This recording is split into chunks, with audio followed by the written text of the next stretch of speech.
करीब 19 साल की एक लड़की एक नौकरी की तलाश में थी और नौकरी के लिए वो इधर उधर अपने रिज्यूमे बायोडाटा लगा रही थी। आखिरकार एक फाइनेंस कंपनी से उसके पास कॉल आती है। लड़की वहां जाती है, इंटरव्यू देती है और इंटरव्यू में उसका सिलेक्शन हो जाता है। जो उसने इंटरव्यू में वादा किया था कि वो पूरी शिद्दत पूरी ईमानदारी से कंपनी में काम करेगी, ठीक वैसा ही करके दिखाती है।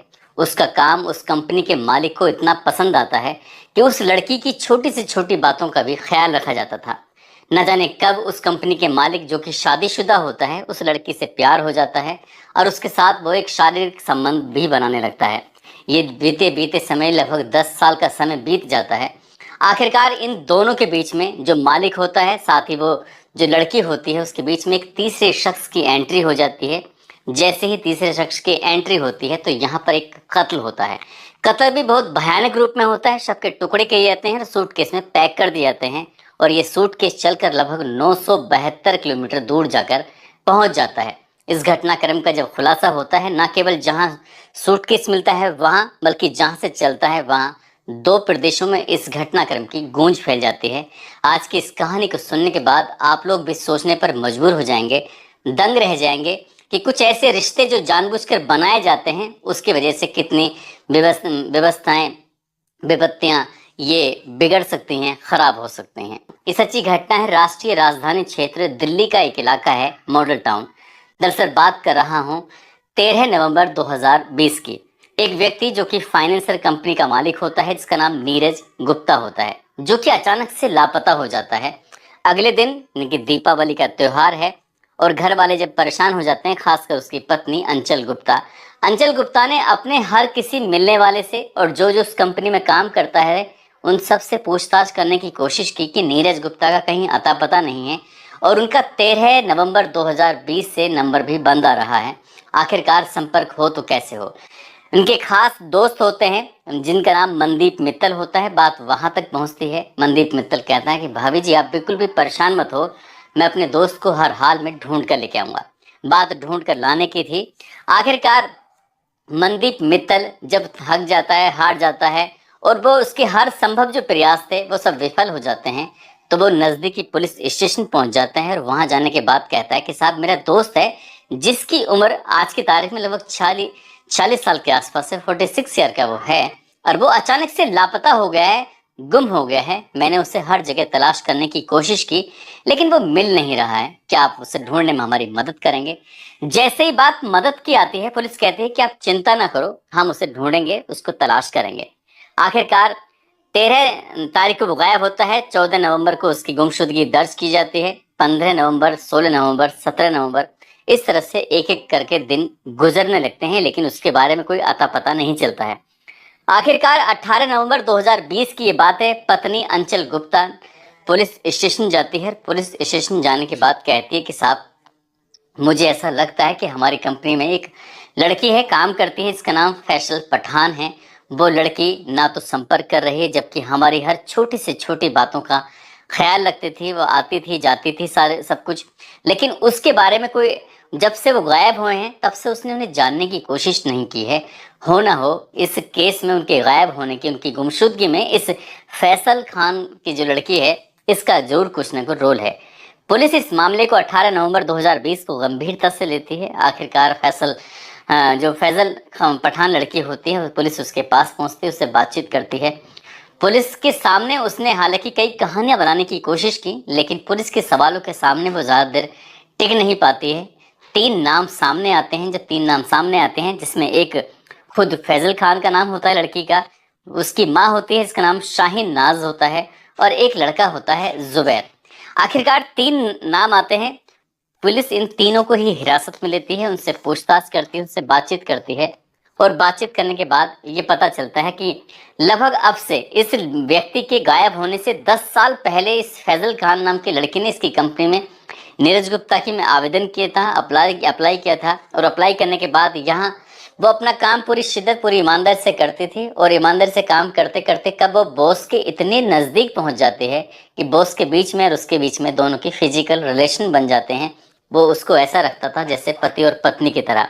जब जब वो शादी की बात होती थी, वो अपने घर वालों, परिवार वालों से साफ इनकार कर देती थी, लेकिन माँ शाहीन नाज ने जिद पकड़ ली कि तुम्हें अब शादी कर लेनी चाहिए, वैसे भी तुम्हारी उम्र ठीक ठाक हो रही है। जब माँ ने जिद की तब जाके तीसरे शख्स यानी कि जुबैर की एंट्री होती है। जुबैर से रिश्ते की बात तय हो जाती है और फैजल खान ने ये बात अपने बॉस को नीरज गुप्ता को ये जाहिर कर दी कि मेरी शादी की बात चल रही है, मेरी माँ ये चाहती है और ये रिश्ता टिक नहीं पाएगा। इसलिए जब ये बात की जाती है तो नीरज गुप्ता को इस बात पर बहुत ज्यादा गुस्सा आता है और नीरज गुप्ता कहता है कि तुम परेशान मत हो, मैं तुम्हारी माँ से आकर बातचीत करूंगा। आखिरकार Neeraj Gupta Adarsh Nagar cable park extension में वहां पहुंच जाता है जहां पर फैजल खान अपनी माँ शाहीन नाज के साथ रह रही थी। वहां जाने के बाद बातचीत का सिलसिला शुरू ही हुआ था कि उसकी माँ शाहीन नाज को इतना गुस्सा आता है कि वहां पास में एक ईंट पड़ी हुई थी।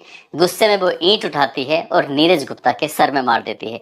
जैसे ही नीरज गुप्ता के सर में ईंट मारी जाती है, ये वो भी टाइम था यहाँ पर जो जुबैर था वो भी मौके पर था और जो उसकी जो मंगेतर लड़की है फैजल खान वो भी थी और इसकी माँ भी थी। और यहाँ पर जब इसकी नीरज गुप्ता की एंट्री होती है और माँ और इनके बीच में एक कहासुनी होती है, ईंट सर में मारी जाती है, ईंट लगते ही गिर जाता है। इसके बाद गुस्सा कुछ इस कदर बढ़ता है कि रसोई में जाते हैं, वहां से चाकू उठाते हैं और एक के बाद एक कई वार कर दिए जाते हैं। कई वार करने के बाद साथ ही उसको रोड से भी मारा जाता है। अब यहाँ जब लगातार उसके एक व्यक्ति के साथ मारपीट हो रही है, उससे भारी वस्तु से या रोड से या चाकू से मारा जा रहा है, तो वो ज्यादा देर तक उनके सामने टिक नहीं पाता। आखिरकार उसकी सांसें थम जाती हैं। जैसे ही सांसें थमती हैं, अब ये तीनों के तीनों ही प्लानिंग करने लगते हैं। फैजल खान, उसका मंगेतर उजैर, उसकी माँ शाहीन नाज कि आखिरकार अब करें तो क्या करें। तभी उन्होंने प्लान किया कि क्यों ना इस लाश को ठिकाने लगाया जाए और लाश को इतनी दूर पहुंचा दिया जाए जिससे कि लाश अगर मिल भी जाए पुलिस को या किसी को तो ये कोई पता ना कर पाए कि आखिरकार ये लाश आई है तो कहाँ से आई है। दरअसल उजैर जो होता है वो पेंट्री में काम करता है, जो रेलवे की पेंट्री जहाँ पर खाना बनता है, लोगों को खाना सर्व किया जाता है। तभी वो तय कर लेता है कि एक काम करो, इस लाश को एक बैग के अंदर पैक करो। और बैग करने के दौरान लाश के टुकड़े करने पड़ते हैं। टुकड़े करके उस लाश को एक बैग में पैक किया जाता है। यहीं से एक कार बुक की जाती है और कार वाले से कहा जाता है कि मुझे निजामुद्दीन रेलवे स्टेशन पर छोड़ दिया जाए। अब उजैर उस बैग को लेकर कार में रखता है। कार में रखकर सीधा निजामुद्दीन रेलवे स्टेशन पहुंच जाता है। वहां क्योंकि उसको पूरी जानकारी है, वो वहां पर ड्यूटी करता है, नौकरी करता है पेंट्री में, कब आना है कब जाना है, कहाँ से सामान लेके जा सकते हैं, कहाँ से रोकथाम नहीं होगी, उस बैग को लेकर चल देता है। हजारों लोग निकल रहे थे, आ रहे थे, जा रहे थे। दीपावली का ये पर्व भी था। लोग अपने अपने घरों में निकल रहे थे और उसके पास एक बैग होता है उजैर के पास। और बैग लेकर वो व्यक्ति सीधा जुबैर के पास, उजैर निकल गया। जुबैर के पास बैग होता है, बैग में लाश होती है। उसके स्टाफ वालों ने पूछा कि इतना बड़ा बैग लेकर आखिरकार तुम कहाँ जा रहे हो। वो कहता है कोई नहीं, मुझे कुछ जरूरी काम है, मुझे कुछ दिन रुकना पड़ सकता है, इसलिए मैं कुछ अपना सामान है वो लेके जा रहा हूँ। बैग में लाश थी। राजधानी एक्सप्रेस जो कि निजामुद्दीन रेलवे स्टेशन चलकर सीधा गोवा के लिए जाने वाली होती है, उसी में वो अपना ड्यूटी भी करता है। उसी में वो अपनी बैग को रखता है। बैग के यानी कि सूटकेस के अंदर लाश होती है और लाश रख के वो चल देता है। उसकी नजर आज अपने काम पर उतनी नहीं थी जितने कि हर दिन होती थी। वो जब जब इधर उधर भटकता था, जाता था, तो सबसे पहले आकर उस बैग की तरफ देखता था। इस तरह से सफर शुरू हो जाता है और वो जो सफर था उससे ऐसा लग रहा था कि न जाने कितना लंबा सफर है। अब दिल्ली राज्य निकल जाता है, उसके बाद और राज्य निकल जाते हैं और गुजरात राज्य आ जाता है। और जैसे ही गुजरात राज्य आता है तो गुजरात में एक जगह लगती है बड़ोदरा, और बड़ोदरा के पास एक जगह है करजन, जो कि बताया जाता है कि भरूच इलाके में ये है। और ये दिल्ली निजामुद्दीन रेलवे स्टेशन से लगभग 972 किलोमीटर दूर होता है। और ये 972 किलोमीटर दूर जाकर इस लाश को, इस बैग को फेंक देता है। ये बैग 14 नवंबर को स्थानीय पुलिस को मिल जाता है। और स्थानीय पुलिस को जब 14 नवंबर को मिलता है तो वो पुलिस में हर आसपास के थानों को सूचना देते हैं। पूरे प्रदेश भर में एक मैसेज चलाते हैं कि एक लाश मिली है जो टुकड़ों में है, बैग के अंदर पैक है। तो जो भी इसके बारे में जानकारी देगा उसको उचित नाम दिया जाएगा। गुजरात पुलिस अपने स्तर से प्रयास कर रही थी और दिल्ली पुलिस इस मामले को इतनी गंभीरता से नहीं ले रही थी जितनी गंभीरता से लेना चाहिए था। आखिरकार इस व्यक्ति की, जो व्यक्ति मर चुका था नीरज गुप्ता, उसकी पत्नी ने जाकर एक महिला पर संदेह जाहिर किया। संदेह जाहिर होने के बाद आखिरकार पुलिस सक्रिय होती है। फिर वहां की पुलिस से भी संपर्क किया जाता है क्योंकि जिस रास्ते से वो ट्रेन गुजर रही थी उस रास्ते से में इन्होंने कहाँ बैग फेंका था उसके बारे में जब पता निकाला जाता है तो भरूच के इलाके में वो बैग आखिरकार मिल जाता है। पुलिस ने इन तीनों को गिरफ्तार किया। इसमें जुबैर और उसकी मंगेतर फैजल खान और फैजल खान की जो माँ होती है शाहीन नाज, इनको गिरफ्तार किया और गिरफ्तार करने के बाद इनको जेल भेज दिया। इस घटनाक्रम की गूंज 2 राज्यों में फैल जाती है। लोग सोचने पर मजबूर हो जाते हैं कि ये अलग होने के कई और तरीके हो सकते थे, लेकिन उन्होंने जिस तरह से कत्ल करके उसके टुकड़े किए और उसकी पत्नी को बेवा कर दिया, उसके बच्चों को सड़क पर आने के लिए मजबूर कर दिया और खुद की जिंदगी भी बर्बाद कर दी, तीनों के तीनों सलाखों के पीछे पहुंच जाते हैं। हालांकि मैंने ये जानने की कोशिश की कि लगभग 4-5 साल इस घटनाक्रम को बीत चुके हैं, इसमें कोर्ट की तरफ से क्या मामला आया है, तो अभी इसमें कोई ज्यादा अपडेट मिल नहीं पाया। लेकिन इस घटना ने पूरे दिल्ली प्रदेश में हड़कंप मचा दिया था। दोस्तों, इस पूरे घटनाक्रम को सुनाने का उद्देश्य किसी को परेशान करना नहीं है, किसी का दिल दुखाना नहीं है, बल्कि आपको जागरूक करना है, आपको सचेत करना है और आपको बताना है कि कुछ ऐसे रिश्ते होते हैं जो झूठ की बुनियाद पर रखे जाते हैं। यहाँ एक तरह से झूठ ही कहा जाएगा।